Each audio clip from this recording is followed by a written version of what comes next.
पौराणिक कथाओं की न जाने कितनी ऐसी अनसुनी बातें हैं जिनसे आप सभी अनजान होंगे। ऐसी ही बातों में से एक है भगवान शिव और पार्वती की संतानों से जुड़ी कुछ ऐसे रोचक तथ्य जो आप में से न जाने कितने ही लोगों ने अनसुने होंगे। आमतौर पर जब भी शिव और पार्वती के बच्चों का जिक्र होता है तो जहन में दो ही नाम आते हैं, भगवान गणेश और कार्तिकेय। गणेश यानी कि प्रथम पूजनीय गणपति भगवान और कार्तिकेय जिनकी पूजा दक्षिण भारतीय क्षेत्रों में पूरे श्रद्धा भाव से की जाती है। लेकिन क्या आप जानते हैं, गणेश और कार्तिकेय के अलावा शिव पार्वती के और भी बच्चे थे जिनसे आप भले ही अनजान क्यों ना हो, लेकिन कई मायनों में उनकी उपस्थिति उल्लेखनीय है। पौराणिक कथाओं और शिव पुराण के अनुसार भगवान शिव कुल 8 बच्चों के पिता थे।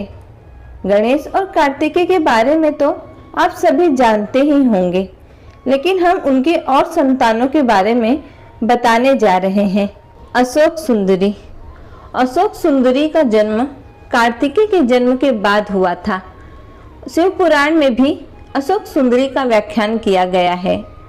अशोक सुंदरी को माता पार्वती के अकेलेपन की सहेली बताया जाता है। कथाओं के अनुसार पार्वती जी ने अपना अकेलापन दूर करने के लिए कल्प वृक्ष, जिसे लोगों की इच्छाओं को पूरा करने वाला पेड़ कहा जाता है, से वरदान के रूप में अशोक सुंदरी को प्राप्त किया था। ज्योति। दक्षिण में शिव के साथ ज्योति को भी पूजा जाता है। ज्योति का जन्म से जुड़ी कई कहानियां प्रचलित हैं। पुराणों के अनुसार शिव के तेज से ज्योति का जन्म हुआ था।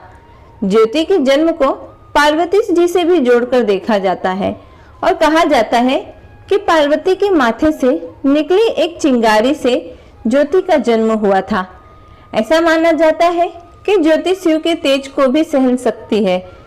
खास तौर पर दक्षिण भारत में ज्योति की आज भी पूजा की जाती है और लोग उन्हें देवी स्वरूप मानते हैं। मनसा देवी। शिव पुराण में मनसा देवी को पार्वती की ईर्ष्या से जोड़कर देखा जाता है। मनसा देवी का सबसे प्रसिद्ध मंदिर हरिद्वार में बनाया गया है। ऐसी मान्यता है कि मनसा देवी का जन्म शिव के वीर से हुआ था, लेकिन वो पार्वती की बेटी नहीं थी, इसलिए पार्वती जी उनसे ईर्ष्या रखती थी। पौराणिक कथाओं में जिक्र है कि काद्रू, जो कि सर्पों की माँ थी, उन्होंने एक मूर्ति बनाई थी और किसी तरह से शिव का वीर उस मूर्ति से छू गया था और उसी से मनसा देवी का जन्म हुआ था।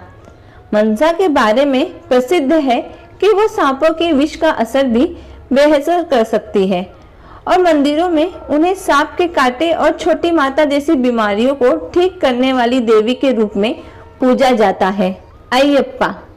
पौराणिक कथाओं के अनुसार शिव और विष्णु जी की संतान के रूप में अयप्पा का जन्म हुआ था। विष्णु जी ने जब देवताओं को अमृत बांटने के लिए मोहिनी रूप धारण किया था, तब शिव जी और मोहिनी के बेटे के रूप में अयप्पा का जन्म हुआ था। इन्हें केरल और तमिलनाडु में पूजा जाता है। अयप्पा कुछ सबसे बलशाली देवों में से एक हैं। कहा जाता है कि अयप्पा ने परशुराम से लड़ना सीखा था। जलंधर। शिव जी का एक पुत्र था जिसका नाम जलंधर। जलंधर को शिव जी ने ही जन्म दिया था, लेकिन बाद में वह शिव का सबसे बड़ा दुश्मन बना। जलंधर असुर के रूप में शिव का अंश था, लेकिन उसे इसका पता नहीं था। जलंधर बहुत ही शक्तिशाली असुर था।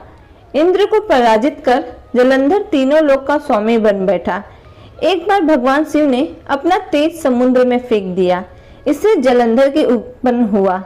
माना जाता है कि जलंधर में अपार शक्ति थी और उसकी शक्ति का कारण थी उसकी पत्नी वृंदा। वृंदा के प्रतिव्रत धर्म के कारण सभी देवी देवता मिलकर भी जलंधर को पराजित नहीं कर पा रहे थे, परंतु जलंधर के अभिमान को नष्ट करने के लिए शिव जी ने उसे मार दिया। सुकेश। सुकेश को भी शिव पुत्र के रूप में जाना जाता है। राक्षसों का प्रतिनिधित्व दोनों लोगों को सौंपा गया, हेती और प्रहेती। ये दोनों भाई थे। ये दोनों भी दैत्यों के प्रतिनिधि मधु और कैटभ के समान ही बलशाली और पराक्रमी थे। प्रहेति धर्मात्मा था तो हेति को राजपाट और राजनीति में ज्यादा रुचि थी। राक्षस राज हेति ने अपने साम्राज्य विस्तार हेतु काल की पुत्री भया से विवाह किया। भया से उसके विदित्व केश नामक एक पुत्र का जन्म हुआ। विदित्व केश का विवाह संध्या की पुत्री सालकटंकटा से हुआ। माना जाता है कि सालकटंकटा व्यभिचारिणी थी।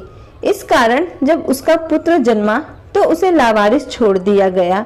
विदित्वकेश ने भी उस पुत्र का यह जानकर कोई परवाह नहीं की कि यह न मालूम किसका पुत्र है।